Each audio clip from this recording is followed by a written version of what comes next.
Okay, I'm out here in the country with rural resident Ted Miller. Hello, Seth. We're somewhere, it's close to Highway 41 and Elkhorn, right? Correct. Okay, so we're talking about his struggles with well problems, water tables dropping fast.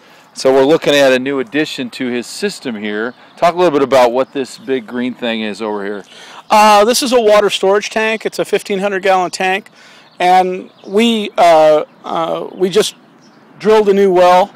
And as part of that project, I decided that it was time to have a reservoir, co-located with the well, which is how municipal water systems are implemented. So it looks like a small city system almost. Yeah, the pump that's in the well raises the water up and puts it in the tank, and then we have a second pump that pressurizes the water and feeds the water into the house. And that's the way municipal systems are implemented. Just curious, any estimate of how long if you could run just off this tank alone? I think maybe a week and a half, 2 weeks. We haven't done that. We typically let it get down no more than half, and that's like 3 or 4 days, right, depending upon how many loads of laundry we do and stuff like that. And then we fill it up. Well, you've never gotten anywhere near just having to run off this tank. You've got plenty of water in the well, right? Yeah, our well didn't fail. Right. I became concerned about the dropping water table and about our well reaching the end of its life, and so we got a hold of the well drillers and got on the waiting list, and took 11 months, and then got our new well drilled. So, we're good. We never got to that point where we ran out of water. So, thank God. Now, if it came to the worst and you had to just live off this tank, could you truck water in?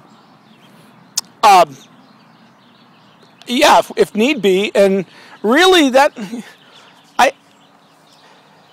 after worrying a lot about water for a long time, and the well failing and being worried about that, which we don't have to worry about now, but having a reservoir on site like this, right, means that we have a backup.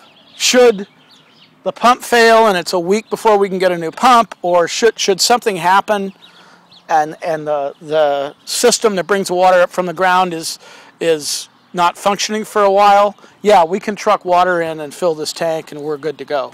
Right. You think this tank now is pretty much a must-have now for anybody who's drilled a new well out here?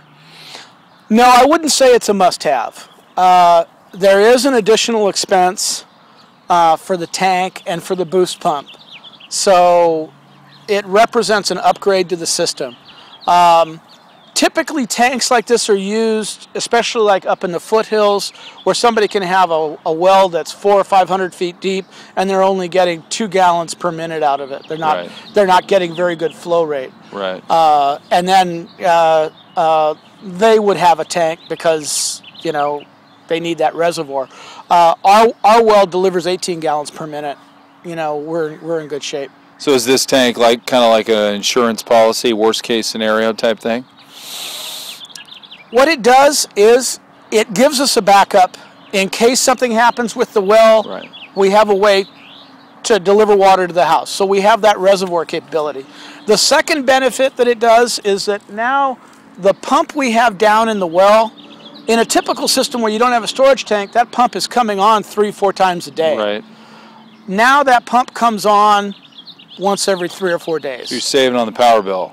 Well, I'm saving in the life of that pump. Okay, I think that pump is going to last a long, long time because we're turning it on and shutting it off about 1/10 as much as we used to. We're getting the same